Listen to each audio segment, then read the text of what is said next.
Welcome to the basement and welcome home to Damar Hamlin. This is happening. The news is breaking as we go right now.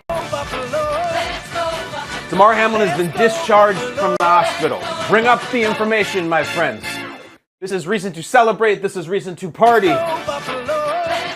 Jamie Nadler, the doctor, critical care physician and chief quality officer at Kaleida Health, I'm sorry if I'm mispronouncing that, and the care team that led Damar Hamlin's recovery said, here comes the quote, "We have completed a series of tests and evaluations, and in consultation with the team physicians, we are confident that Damar can be safely discharged to continue his rehabilitation at home and with the Bills." Oh, that's awesome. Okay, so what day is today? Wednesday?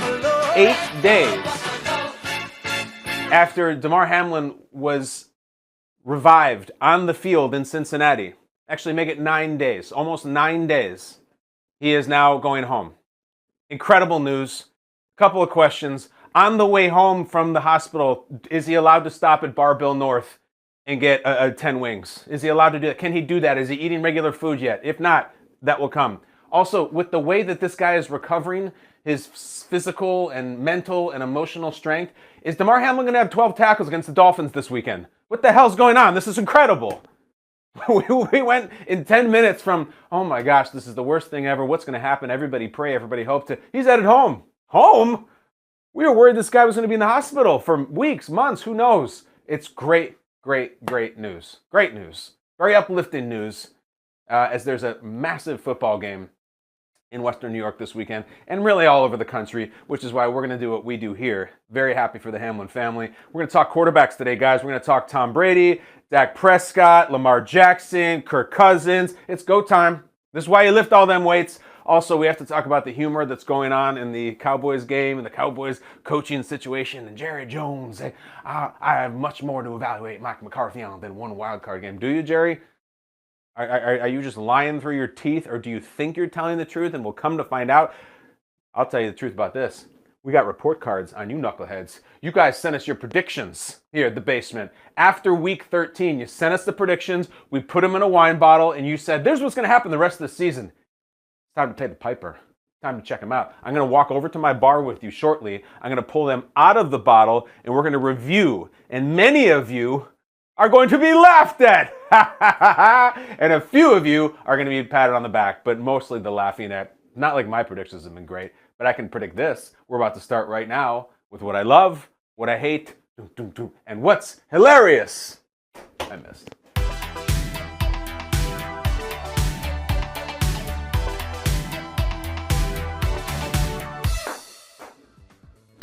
All right, it's a big...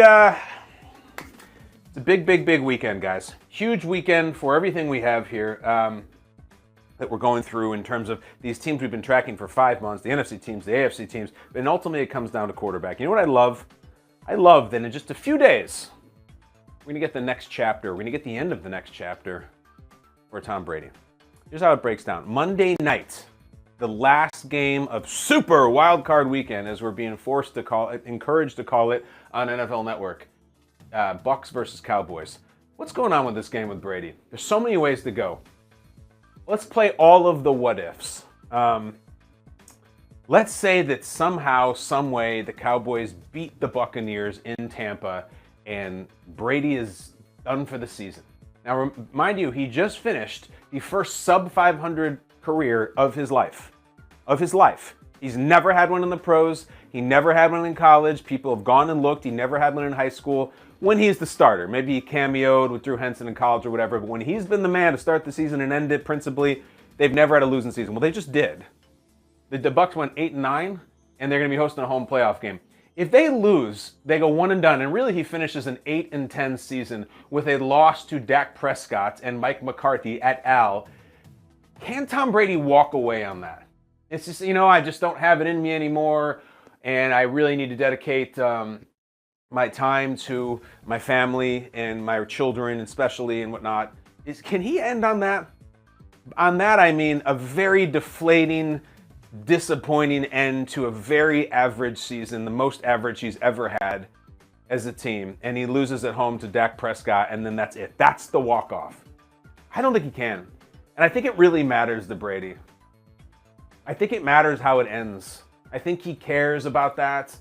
I think he grew up and played his whole career opposing Peyton, and he watched Peyton walk off with a Super Bowl, and I think it's just killing him. I think he wants one more so badly. So much so that last year, when he did have a really cool ending, when he did have this beautiful football death at the hands of the Rams in his home field, the Rams went on to win the Super Bowl, Brady staged an amazing comeback that came up just short. It was a great walk-off, and he did walk off, but then he turned around and walked back. He couldn't stop. He's like, nope, not enough. I have to keep playing. And so the other thing is, what if they do win? What if they do win a lot? When I do win by a lot, I mean, like, let's say that Tampa Bay beats Dallas 31-10. Brady throws 3 touchdown passes. They just cruise. And they're just onto like a very supple NFC playoff field. I think the Niners are really good, and then everybody else has a huge question mark. So I don't think it's outrageous, despite the fact that we've watched 5 months of average football from them, that Tampa could win a couple playoff games. What if he gets the NFC title game? Or what if just Brady shocks the world and the Bucs defense wakes up and their playmakers start doing crazy things and they get to the Super Bowl? I always am here for the historical perspective that will be looked back upon in this era in 10 years and really in 50 years about the Brady-Belichick marriage, divorce, and how they landed on their feet and where we're going. Right now, this chapter in football with the Patriots, the Buccaneers, Brady and Belichick, there will be books written about it. And I don't mean novels. I mean, this will be in history books. This will be in contemporary history. When we grew up and we were learning about Babe Ruth or Lou Gehrig or Roger Maris or Jesse Owens or any of these people from yesteryear, like my grandkids are going to be in U.S. history and in whatever hologram tablet they're using to study. And they're going to be like, back in 2020, Tom Brady left the Patriots and joined the Buccaneers. And then part of that is going to be what happens here. And afterwards, and they'll ask their teacher, so what happened with Brady and Belichick? Who was really the one in charge? Who was the one making all the magic? Was Belichick the greatest coach ever? Was Brady the greatest quarterback ever? Could it really be both? Is it that much of a coincidence they were on the same team? Those questions are being answered right now. Those history books are being written right now. If Brady does this, has a nice little run this year, if Brady comes back another year, Bucs, another team, whatever, does it again to the playoffs, Belichick again doesn't get to the playoff next year, like he has in 2 of the 3 years since Brady's been gone, isn't the weight kind of going over to the Brady side on the little scale with the blind justice? Isn't it like, wow, Brady really is the more special entity here? You know, I look back sometimes and you think, that 20-year run that they had, 20-ish years, was it Brady really holding up the whole thing? Did Belichick just happen to land on the right time with this magical quarterback who can't be defeated and can't be injured, and except for 1 year, and did he just win the Powerball? He is a good coach and he's good with players and everything, but the greatest ever, or was it Brady? Or, you know, some people still try to volunteer, Brady's system quarterback, anybody could have done it. I think that's happening now. And the further we get away from the divorce and you start to see what happens to the two of them as they diverge, I think it's pretty cool that if a playoff win this weekend against the Cowboys and a playoff win next weekend against whoever could really start to be like, you know, when I was a young man and I was doing this show in my basement, we used to talk about Brady and Belichick, and son, it was always Brady. He's the greatest. Or maybe not. Or maybe Belichick has another chapter to be written. But I always like looking at those. Could he retire? That'd be crazy. I think he can't retire after losing to the Cowboys at home. His appearances to him, his legacy, his competitiveness means too much. And if he goes on a run and he beats the Cowboys, not a good look for Belichick. I hate to say it. There's so many Belichick apologists and so many, how dare you. I don't come out that way. I think he had a really good quarterback for a really long time and hasn't been that great since he left. And that quarterback's doing just fine. Let's get, though, to another quarterback. Let's get to what I hate.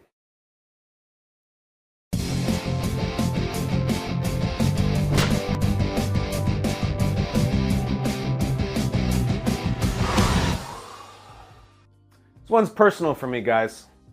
I don't know how it happened, but last few years, I've become a Kirk Cousins cheerleader, apologist, fanboy, friend, whatever you want to say. I apologize for nothing. I just don't know how it happened. And what I hate is that the critics of Kirk Cousins, the doubters of Kirk Cousins, they may be right. We're going to find out this weekend. If you think Kirk Cousins isn't all that, you may be right, my friend. And I know there's a lot of you out there. Let me tell you what I mean. I was talking this morning at Good Morning Football about, what can Kirk Cousins prove with a win this weekend against the New York Giants? What can he say to his critics? And my answer is almost nothing, because there's so many levels of doubts, jokes, memes, criticisms, what have you about Kirk Cousins. It's going to take so long and so much work to tear them down. Maybe all he can accomplish is getting rid of one, because there's the big Kirk Cousins will never win a Super Bowl. Kirk Cousins will never get to a Super Bowl. Kirk Cousins can never win a title game. He can't win a on and on and on and on and on and on. Those are for another day, maybe another week.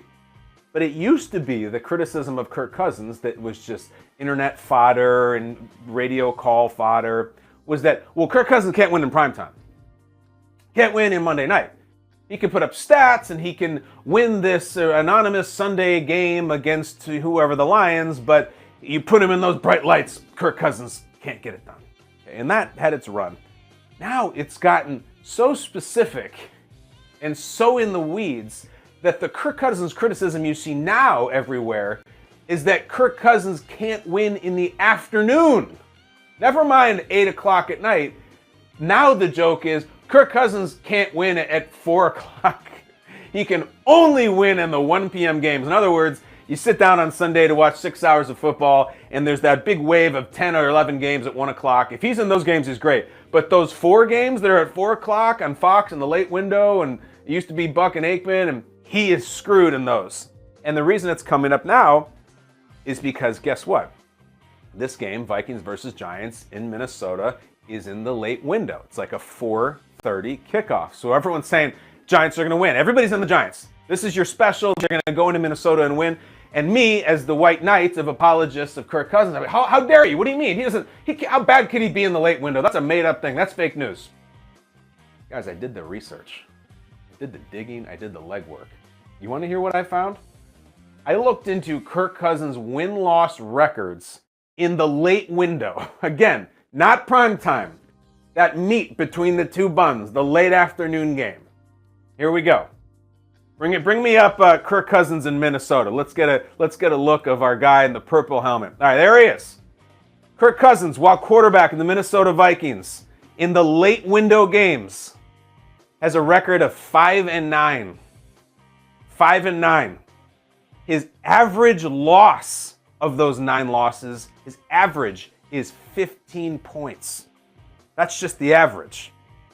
There was also this year 2 massacres to the Cowboys and the Packers in the late window.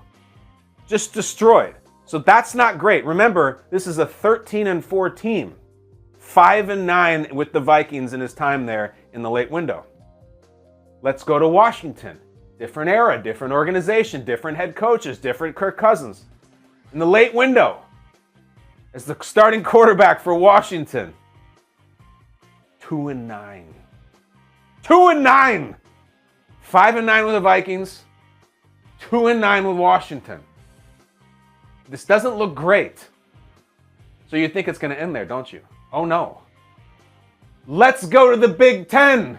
Starting quarterback for the Michigan State Spartans. Yeah!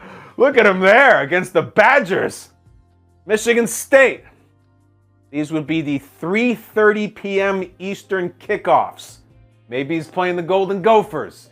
Maybe he's playing the Northwestern Wildcats, Buckeyes. Maybe he's facing off against Russell Wilson's Wisconsin Badgers. We don't know. We know this. In the late window kickoffs at Michigan State, this is when I twisted on you, right?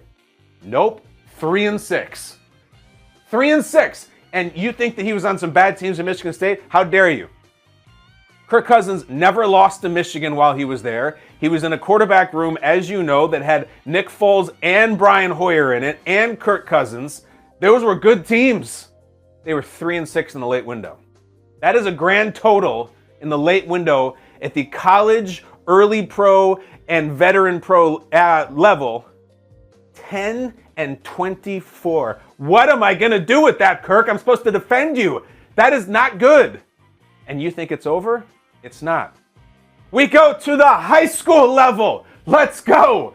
Kirk Cousins as a high schooler with his father. This is him at Holland Christian High, the Maroons. We don't have Kirk Cousins' record in the late window. Can't find all games in high school are in the late window. They're Friday night lights. If you maybe have to play a Saturday game. We tried to find it. I'm telling you, we tried to find it. We tried to find his late window in high school, in Pop Warner. We tried to find if he plays a game of Madden around 4 o'clock in the afternoon. How does he fare in that? We couldn't. That is an awesome picture of Kirk Cousins, though, who looks 11 years old, but he's already taller than his dad, and he can huck that thing. So here's what I'm getting at. 10-24 in the late window. So all these people who say he needs to play at 1 p.m. to win, objectively, they're right. What am I supposed to say to that? What am I supposed to say to that is I'm supposed to have a theory about maybe why he prefers to play at 1 p.m. And the only thing I can come up with is that Kirk Cousins, dad to the core, is just, he's probably up early, up and at 'em. We're burning daylight. Early bird gets the worm. That kind of guy who, books the family vacation and the flight leaves at 4 a.m. So you got to leave for the airport at 1 a.m. And maybe by 4:30 p.m., his battery's a little bit low. And since he was up having his first cup of Maxwell House at 5:30 in the morning, maybe his batteries are getting low and he's not playing his best football. But he better this weekend. Because if they go to 10-25 in a one-and-done home loss in the wild card round to sort of an up-and-coming Giants team that's supposed to not be ready to win in the playoffs, if he loses to Daniel Jones in his playoff debut, hellfire. Hellfire will rain down on the Twin Cities and my wonderful Kirk Cousins, my buddy. But I'll tell you this, I'll end with this, and then we got to go to what's hilarious. This could actually qualify for what's hilarious, but no. Kirk is relaxed. He is relaxed. He is comfortable. He is ready. How do I know? I got this picture this week. I got a text on my phone. Here's this picture. I'm kind of busy. I'm like, what is that? You see the little screen grab on your phone. You slide, you open. That's Kirk Cousins showing up for work this week. He's showing up with socks and monogrammed damn slippers. That's how he went to work for playoff week. Unapologetically comfortable. One of the things we talked about here, remember when Kirk was having that conversation about Land's End and LL Bean and he was getting into all his clothes and I love him for it? Apparently the folk at Land's End said, oh, we got you, baby. We'll send you some slippers and we're going to have those suckers monogrammed for you. They showed up. KC right on him. He wore them with socks. Of course, it's January. Minnesota, it's cold. Don't mock the man. I like this. I like him being himself. I like that he showed up. I don't know if that tile is in his home or the Vikings facility. I'm going to guess his home. But it looks like he's got some kind of tapered athleisure sweatpants, some very cheap-looking Russell athletic socks, which is perfectly on brand, and then the nice KC monogram slippers. Beautiful. I want him relaxed. I want him comfortable. Certainly because he's going to have to wait all day on Sunday for that game. Not a 1 p.m. kickoff. Let's get it to 11-24, and we can just start to tear down some of those dreadful slights against Kirk Cousins. We'll go on to the divisional round. Until then, keep the slippers, keep listening to those slights, and go win a game for us. I hate that the people might be right, but I would submit this in response that he's ready to go. My guy's relaxed and ready. Let's get to what's hilarious. Beautiful slippers.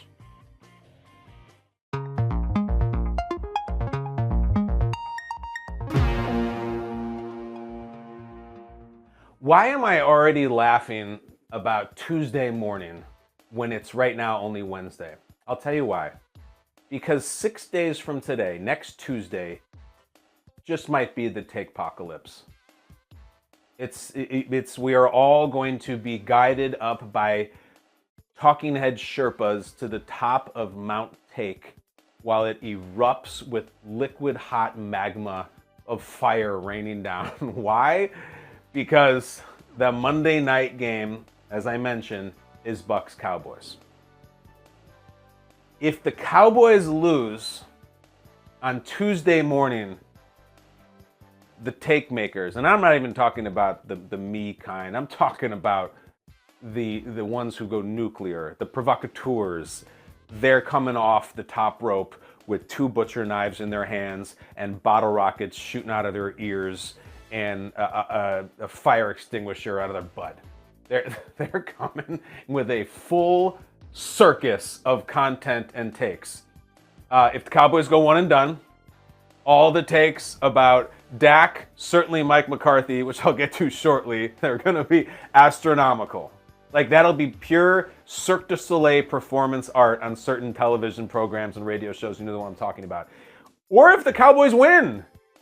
If the Cowboys win, same deal. Because, Cowboys, oh my God, they won a playoff game. That doesn't happen much. And then also Brady lost. And what's going on with Brady and Brady this and Brady that. But I think the core of it, where I'm going to concentrate, is the shot that I want. If the Cowboys lose, and I wish I could request this right now, I don't need to see Brady after the win. I've seen him 1,000 times after playoff wins. We know what he's going to do.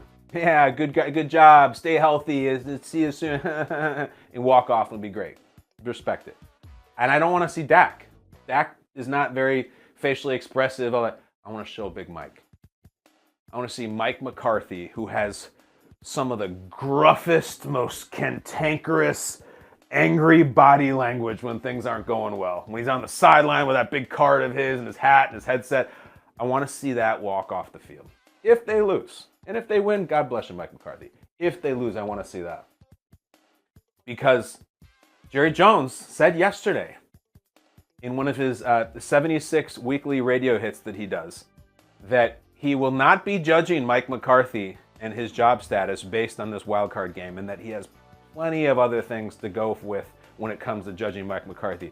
Jerry, with all due respect, that is BS. You are lying either deliberately to the people or unknowingly to yourself.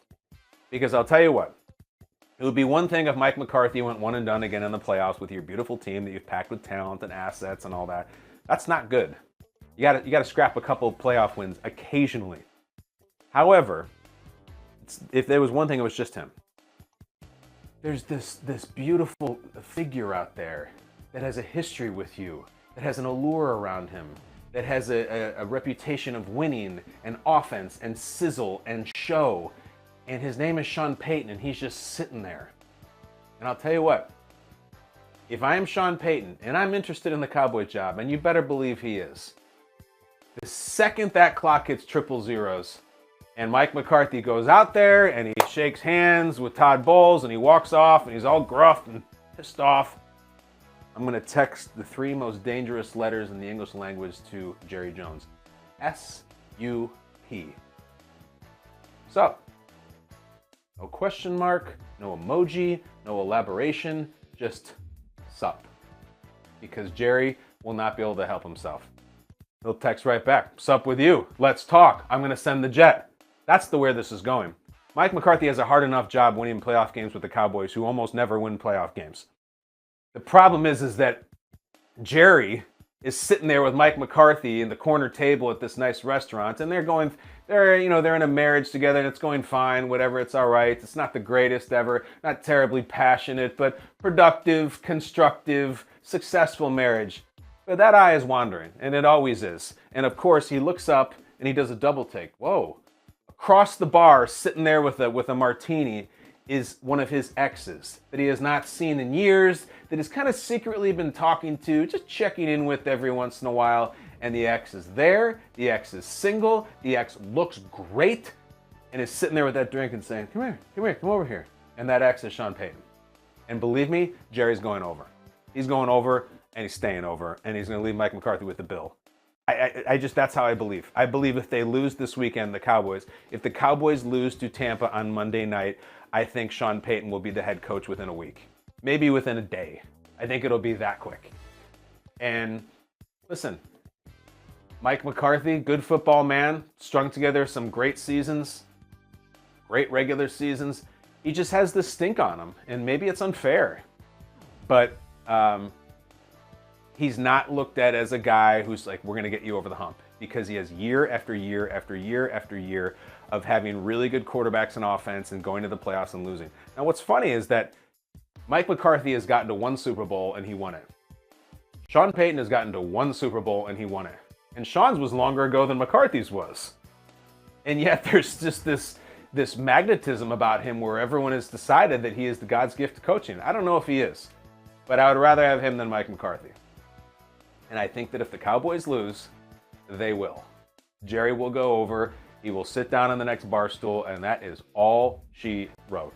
So if the Cowboys lose, I want that shot of Mike McCarthy. And then I want the shot of Jerry Jones up in the booth, because if we're lucky, if they catch it right, he may be actually be seen by cameras looking at the sup text from Sean Payton. We might actually get to witness him get that text and reply to it, sending the jet, because he will. I can't wait for Tuesday morning. Oh my gosh. What are we getting to? What's hilarious? Oh, no. We're getting to something that is hilarious. We're getting to something called aged like fine wine. No graphic, no animation, just an explanation. Back in week 13, technically now this would be week 19, the wild card round, we asked for your takes, kind of your predictions, your boldest thoughts on, all right, we're almost through the season. We got 1/4 of it left. Here's what I think is going to happen. You tweeted them.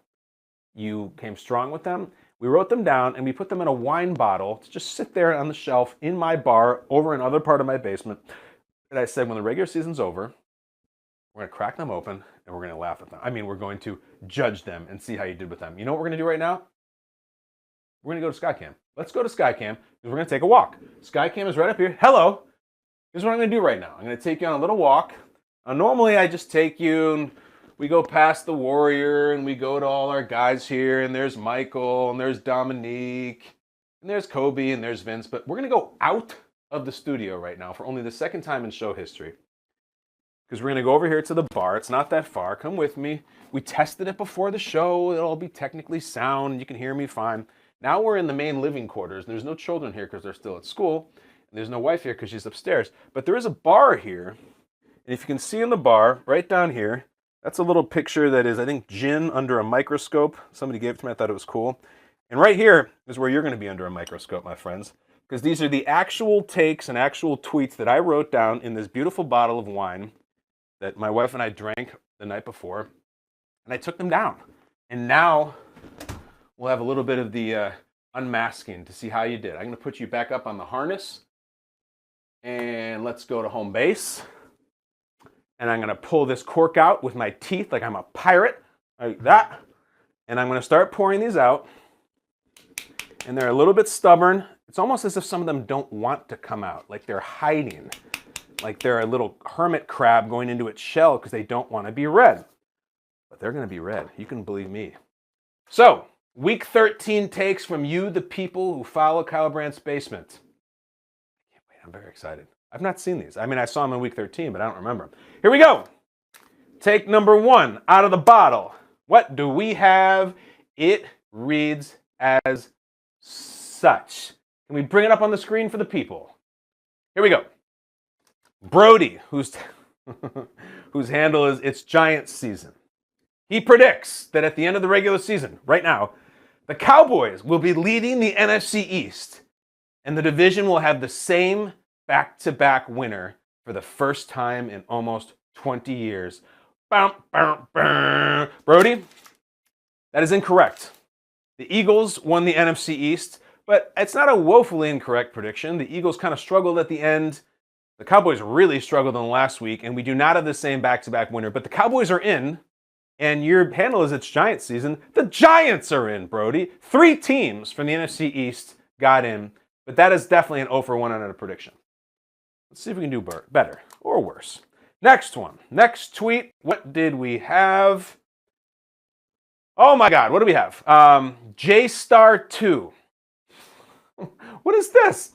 J-Star2 says, Giants missed the playoffs.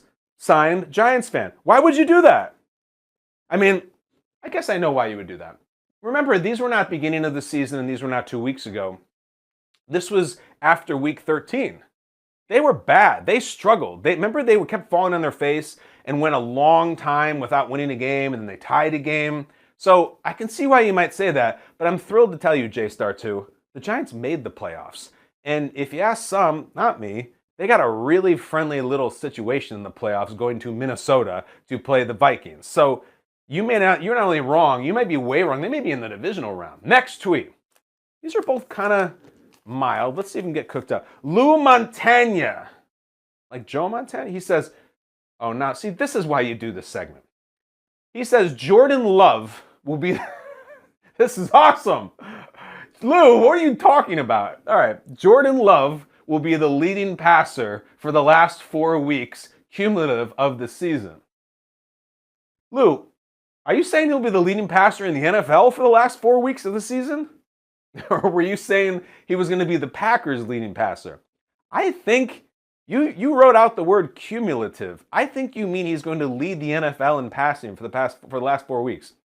Lou, Jordan Love had as many passing yards as you did, and me, and everybody in here. But this is also more than just something to laugh at. It's interesting because, listen, I don't know about leading the NFL in passing, but listen, there was tons of people who thought Jordan Love would be starting games for the Packers. Isn't that interesting? They were 4-8 after 12 weeks, really 13 weeks. They're 4-8, and many people were saying, get him in there. Hey, might as well see what he's got. This season's over. We know what we're getting from Rodgers. We know we're paying him a ton of money. What's the harm in throwing the rookie in there? Now, you might say maybe they should have thrown him in there because they didn't make the playoffs anyways, but they got really close. They were one touchdown drive away from the scrappy Lions from winning it.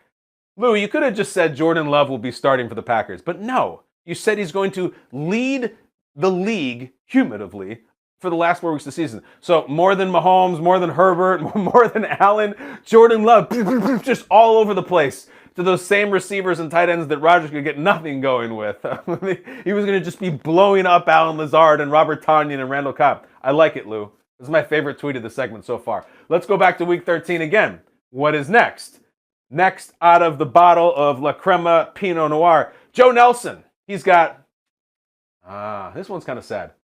Panthers will be a playoff team and will have no intention to take a quarterback in the first round.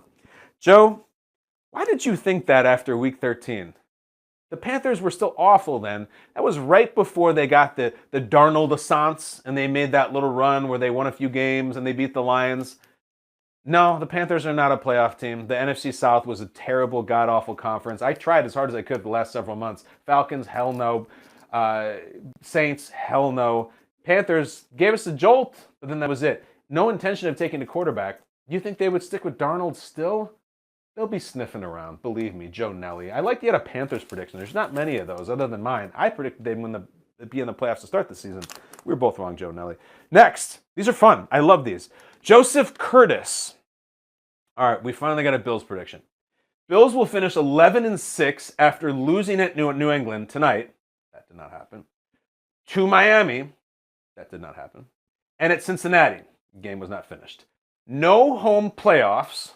Oh, man. No home playoff games. And big questions being asked of Sean McDermott after a Super Bowl or bust season ends with a whimper in the wild card round. Joe, are you a Bills fan? I'm trying to see on your little emoji. I would probably think not. So let's just go through it again. Because there's a lot of predictions there. Bills will finish 11-6. That is not correct. Bills 14-3, right? No, 13-3 because they only played 16 games.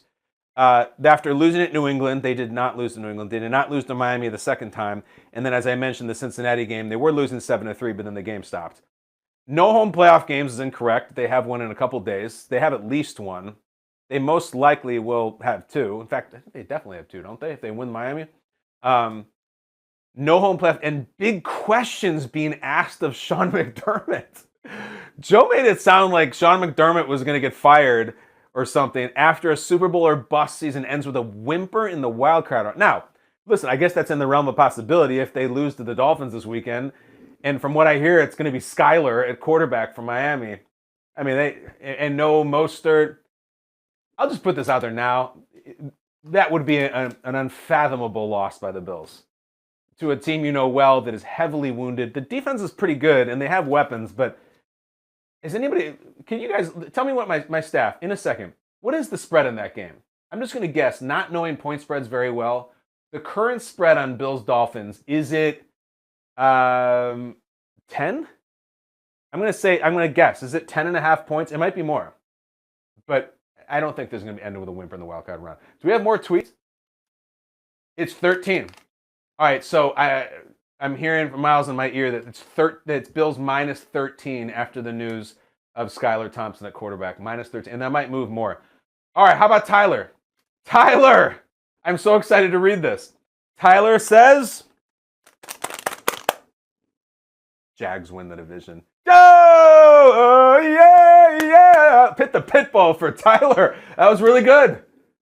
Again, this is not a prediction at the beginning of the season, but he made it at the 3-quarter poll, and sure enough, the Jags came tearing down the stretch.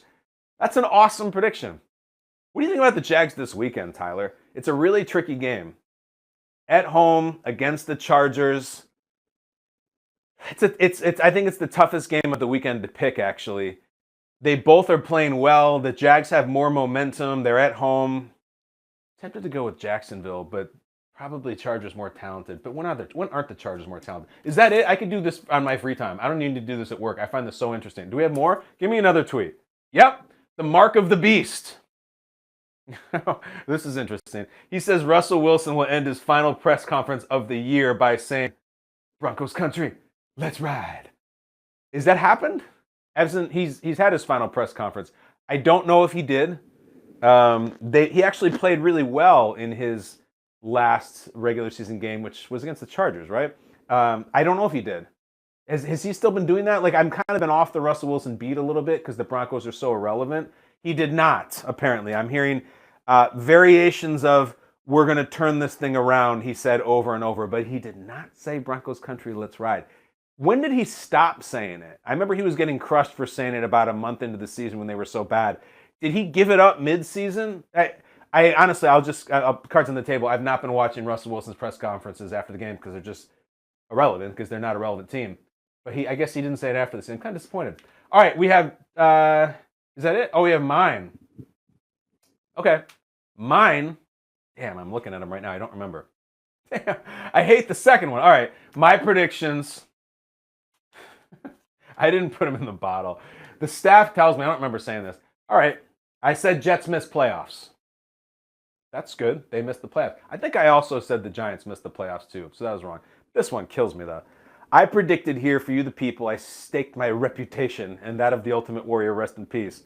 I said the Commanders will make the playoffs, and then I can't shut my big mouth. I had to keep going, and win a wild card game. Damn.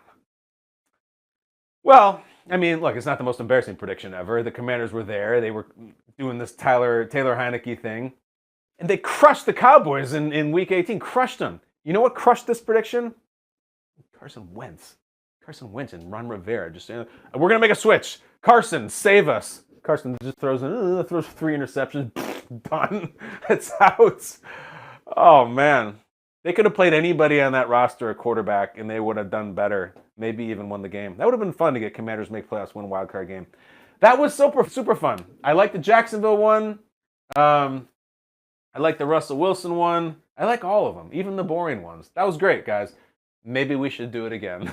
Maybe we should take this bottle, and I will read it in the, let's say, the Wednesday after the Super Bowl, and we will see what you say. That might be on tomorrow's show. In the meantime, we try to do it every show. The sensation known as Michael Flynn, and the segment known as Brandt Awareness.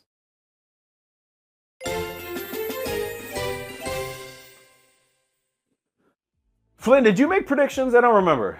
Did you have any?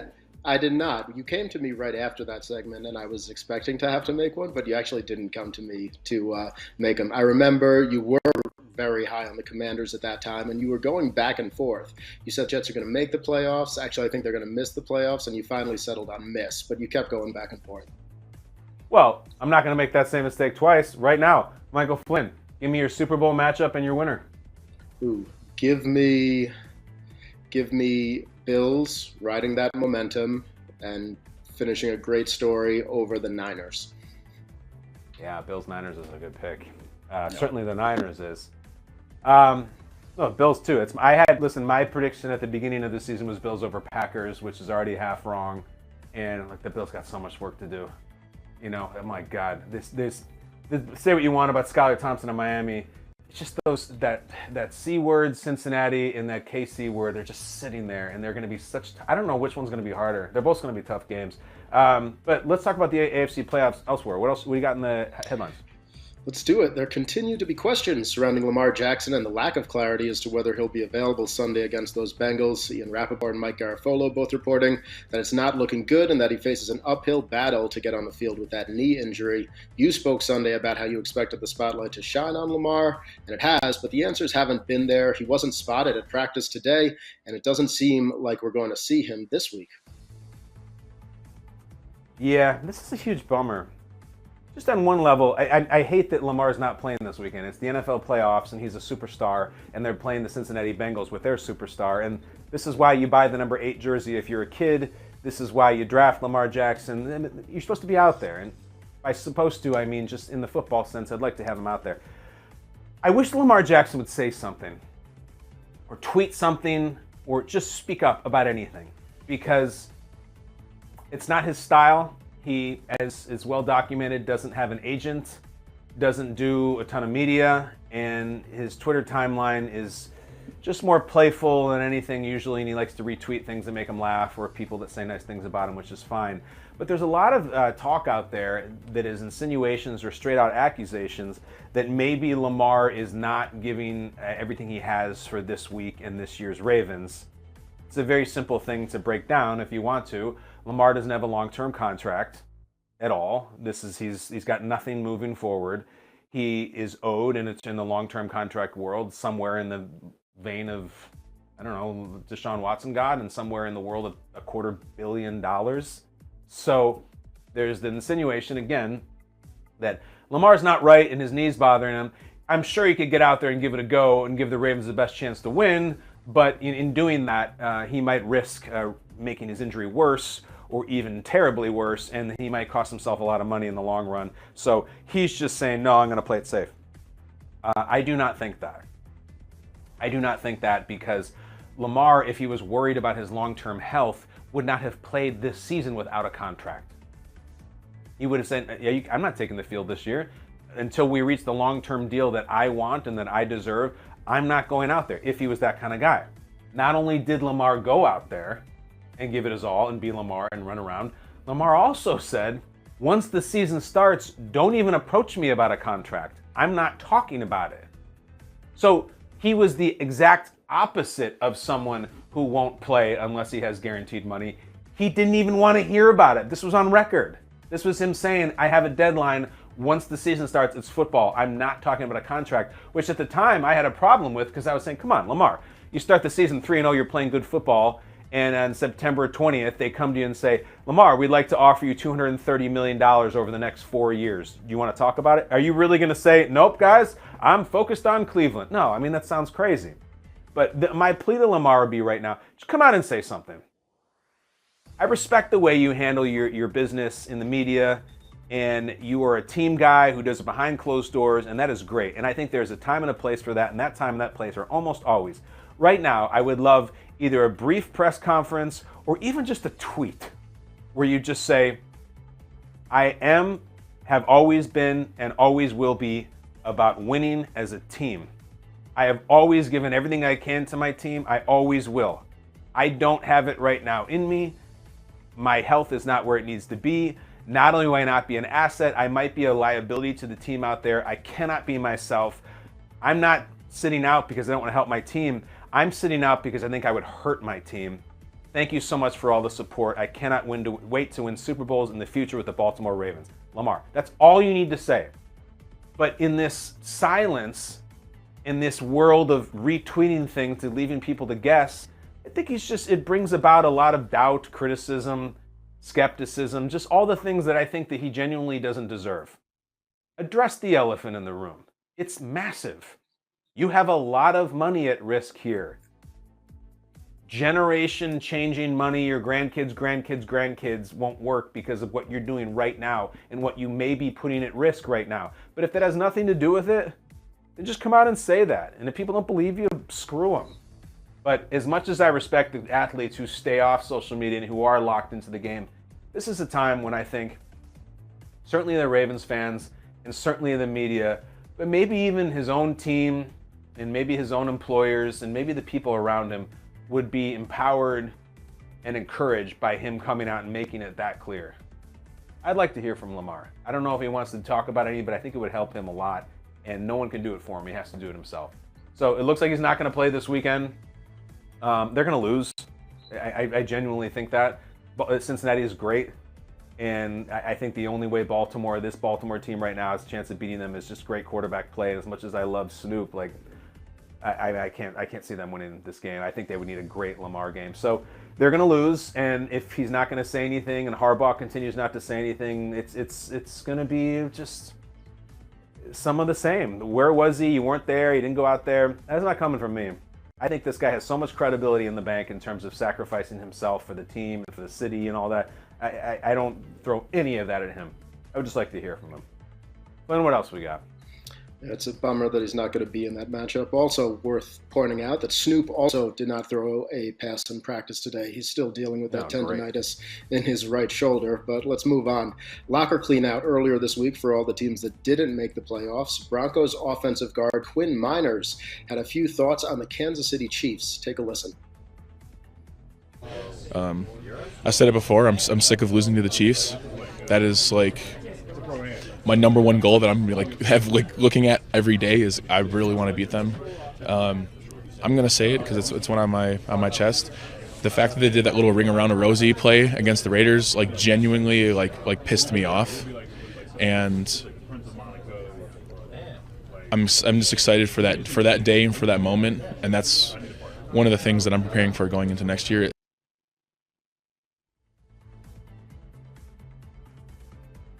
It's awesome. I know Quinn Miners a little bit. He used to be a regular, recurring guest coming into the league when he was coming out of college. And the internet fell in love with him because he was doing these videos of himself working out in the woods like Drago. And he's a massive personality. He is one of these guys who has snakes. Like he collects reptiles and stuff. He likes to show his big belly. He is like the kind of lineman that you want. And he's spot on. Not only do I want that lineman on my team, I want him saying that. One, I'm so sick of losing to the Chiefs. I want to beat them so badly. Two, I hated what they did. I thought it was so lame, so disrespectful, so stupid, and so unnecessary. I mean, I don't think that watching that play, it cracked me up, but I don't play for the Broncos. If I played for the Broncos, it'd be great. I would love to say that. You don't hear people talk like that anymore. Certainly not athletes. And not on Twitter where he deleted it and then somebody captured it and everyone oohs and ahs and says he's throwing shade. Standing there at his locker like it was 1991. And it was just a different era, and he was talking about how he hates the other team and he thought they pulled some BS on the field. It's great. I wish he could play them this weekend. I mean, he's not going to play them for 10 months or something like that. But different deal. And someone needs to say it on Denver because the quarterback's not coming out and talking like that. We know that. We don't know who the hell the head coach is. They got some good players, and the guys who maybe sometimes here and there will speak up. But you need someone to say enough is enough. We've been routinely slapped around and embarrassed every single year by the Chiefs. Quinn Miners is a young player. He wants to be a Bronco for a long time. He's not going to say, I don't want to spend the next 10 years of my life losing to Mahomes. This is not what I came to the NFL for. I'm not here for this. I'm not okay with this. And I don't say, well, maybe we can win a wild card and we're going to lose to the Chiefs every year because they got Mahomes and Kelsey. Screw that. I like that he says that. I'm interested to hear more of the Raiders once they come back down to earth in the offseason, look back on that play and say that it was too much. I mean, listen, I still understand the reason they spun around in the huddle. The play itself was really cool. It was this lateral throwback thing that worked beautifully. Spinning around in the huddle, it was just like they were bored. I think Mina Kimes said it was like they were playing with their food. And I was like, yeah, that's pretty much it. But listen, Quinn Miners, I have history with him. I love him. He's the exact kind of guy you want blocking for him. It's a great soundbite. Yeah, I do like hearing that soundbite coming out of Denver, but they're still the Chiefs, and I want to throw up this tweet in the 3 box if we had it. Right. Diehard Chiefs fan, and I think someone you're close with, Eric Stone Street, retweeted that video with, "It's important to set goals, bro. Good for you." Good. I love Stone Street too. Got to meet him. Awesome guy. Stone Street is the person that suggested to me that I dress up like Howie Long for Halloween. That's where the idea came from. And I did it, as we know, and I cut my hair, and it's taken me 3 months to grow it back. But listen, Stone Street's on Easy Street. He's a Chiefs fan. This is why I don't understand why there's many Chiefs fans online that are so belligerent and in some ways like so miserable. Guys, you got the greatest thing ever. You have a great team. You have an amazing quarterback. You're going to be good for the next 15 years. You've been good for the last 5 years. Just embrace everyone who loves you instead of seeking out people who are not sure if they do. It's for a team that has it so good. Very sensitive fan base. Very sensitive. But Stone Street was a perfect response, and they're just pulling the pants down on every Bronco they can while they can do it. What else do we have, Flynn? Let's wrap it up. What do we got? Finally, let's step away from football. Screen Rant did their yearly poll of readers and asked them to rank their favorite television shows of all time. Breaking Bad is number 1, followed by Better Call Saul at number 2. We'll throw the whole list up in a second. A bit surprising is that The Sopranos, which is usually at the top or near the top of all of these lists, all the way down at number 10. We'll throw the list up. Kyle, what do you make of it? Better Call Saul is not the second best show of all time. It's a good show. It's heavily flawed. Some of the early seasons are very slow, and it's basically a legal procedural. And it picks up at the end, but it's not. Come on, it's not the second best show of all time. Stop it with that. I think you're right, Flynn, in that your attention goes to The Sopranos, and this is becoming a generational question. I still think it's the greatest show ever. I think it is better than Breaking Bad in so many ways. And also just it didn't have the advantage of Breaking Bad of being years later and seeing what the audience wants and kind of crafting it around this bad guy who you still root for. I mean, Sopranos set the table for all of that. For Don Draper, for Walter White, for anybody. Tyrion Lannister. Tony Soprano was the guy. This complete piece of crap, philandering, racist, murdering, terrible human being that you absolutely loved. And it was an impossible thing that James Gandolfini and that show pulled off. The question, though, I think is interesting is, will the TikTokers, will the Gen Zers have any interest in The Sopranos? And I have my doubts. Now, I watch Sopranos clips on YouTube all the time. I mean, like a few times a week, I'll just watch an old clip from Sopranos on YouTube because YouTube is so populated with Sopranos clips. They do a great job and nobody rips them down. So you can see any scene ever if you just type it in. And I'm immediately riveted. And I love the characters and I love the violence and I love the food and the clothes and all that. It makes me think, though, of our guy Josh Allen. When we did the film festival this year, some of the times the films that he did not love, I think it really came down to pacing a lot. Like infamously, Josh, who was 26, I think, didn't like The Princess Bride. Like he said he fell asleep during it. Now, The Princess Bride to me is an unbelievably watchable, entertaining movie that I love, and most likely you watch and do too. Josh is just like, I fell asleep, man. It was just slow. And I hear this a lot from young people, that some of the stuff that we liked, and certainly that our parents liked, it's a question of pacing. And you got to give me that action scene right off the top, and then the violence, and then the sex, and then more violence, and then something really funny with the physical humor. I think there's a lot of gratification that goes into it, and if you see some of these shows now that are super popular, like Stranger Things is just relentless. There's not a lot of slow parts in Stranger Things, and they know that, and every episode starts out really fast and ends fast. Some of the Sopranos episodes are slow, man. And they'll go in a couple late in the season, late in the run, like the semi-ultimate season. They'll have like 2 or 3 episodes where you're like, oh my God, what is going on? We're just driving around and making plans, like somebody get whacked. I think that would be hard. I really do. So you like to think things are timeless. It is for me. But, you know, my parents were watching MASH every week. I can't through 2 minutes of MASH. It's a miserable show. I don't like it at all. So I think it's the best show I've ever seen. But I don't think that the Gen Z or TikTokers will. Is that spot on, Flynn? What do you think? You're younger than me. So what do you think of the people who are younger than you? I think it's pretty spot on. Also, my favorite television show of all time. I don't know if there's a bias there because I grew up in the same area where it's based. Yeah. I knew people like that growing up, which is funny. You don't really see people like that anymore, probably because of The Sopranos. But what do you think makes this show different than the Breaking Bads, which you've mentioned the first 2 seasons are slow and have the breakfast scenes, or The Wire, which also has slow moments, but that the TikTokers still tend to relate to? What do you think makes The Sopranos different, where it's not maybe being seen as highly as the other two? Because if The Sopranos came on now, you would say, oh, this is another great show with great characters and great actors, and there's just so many of them, and we love them. When The Sopranos came out at the time, you're like, what are they doing? This is not television. What the hell is this? You can't have the dad take his daughter on a college trip and then pull over and strangle somebody in the construction site. This is so weird. So now it's just, there's 50 Sopranos, not as good, but we just see that a lot. And you would turn on and say, yeah, I like it, we'll catch up with it.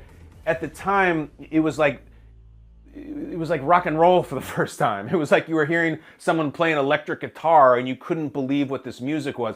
Like when Marty McFly's at the dance, the Enchantment Under the Sea, and he's like, you guys aren't ready for this yet, but your parents are gonna love it. Like, people were just staring at the TV like, what is this show? Whereas now, yeah, it's another cool show and they do some violence and some sex and there's a character base, and it was just, I don't know, it just blew our minds at the time. And if you put it on now for a young person, they'd be like, it's fine, bada bing, bada boom. I just don't think it would land. Yeah, it was history making. TV was never like that before. You say you watch scenes all the time. Favorite Sopranos scene of all time? Damn, it's so many. It has to be the Christopher intervention. It's Christopher is struggling with drugs. He just sat on their dog and killed it because he passed out on top of it, and he walks out and there's just everybody, and there's Sil and Paulie and Tony and Carmela and Adriana, and they try to sit him down and have them talk through their problems, and it just goes so badly. And Paulie's so funny in it, Silvio's so funny, and Tony gets so mad. If you're watching this and you don't know Christopher's intervention scene, it's only like 3 minutes. It's short, but every time I watch it, I laugh. You know, Flynn. Yeah, that's where I was going to go to, either that or something from really? Barron's. Yeah, but it's the Silvio giving his prepared speech that he has written down, talking about walking in and seeing him with it throwing up in the toilet and his hair is in the toilet, and he just says, "It's disgusting. I said what I said." So good. Your hair was in the water. It was disgusting. I said my piece, Chrissy. And then when Paulie starts to attack him, the moderator guy, Elias Koteas, I think is his name, he's like, no, this wasn't going to be judgmental. And Paulie's like, bleep that. Let him take his medicine. And then Christopher starts to go back at him and is, watch it, Chrissy. I mean, it's just, this might sound absurd to you if you don't know The Sopranos. Watch Christopher's intervention on YouTube, and it's the way he talks to his mother makes me laugh out loud, and the way that he gets, it's just so good. I'm going to watch it after the show. I'm going to watch it again. We got to get that scene on TikTok. Maybe we should get that scene on TikTok. Somebody do it. Flynn, you should be on TikTok doing cool dances. Thank you. We'll see you tomorrow for the last show of the week. I'm going to throw a dart quickly because this episode's getting long in the tooth. Here we go. Ready? I throw a dart. If I hit a bullseye, maybe this will be the day. There will be no discussion. Oh, that was close. I'm getting so close, guys. That's the closest I've come. But that is, in fact, a 20. What's the 20 topic? And we'll get out of here. Topic number 20 is favorite wrestling tag team. I liked the Rockers. If you don't know the Rockers, they were just as corny and ridiculous as the name might suggest, but you probably know Shawn Michaels if you know wrestling at all. And Shawn Michaels was in a tag team with Marty Jannetty, and they just had the coolest outfits. And when I was 12 watching them, or 10 maybe, they would do a lot of really high stakes moves off the top ropes that are really common now, but at the time it was unbelievably athletic and acrobatic, and they would lose a lot. They weren't dominant, but they would put on this amazing acrobatic show with these cool outfits and these feathered mullets, and then they would lose the Demolition or something, but I just loved watching them. That's it. I love that you guys watch this. I'm out from the basement. One more show tomorrow. We may do playoff predictions. We may go back in the wine bottle. Until then, love you. Do me a favor, go right out that door, exit through the garage, and close it on your way out. See ya.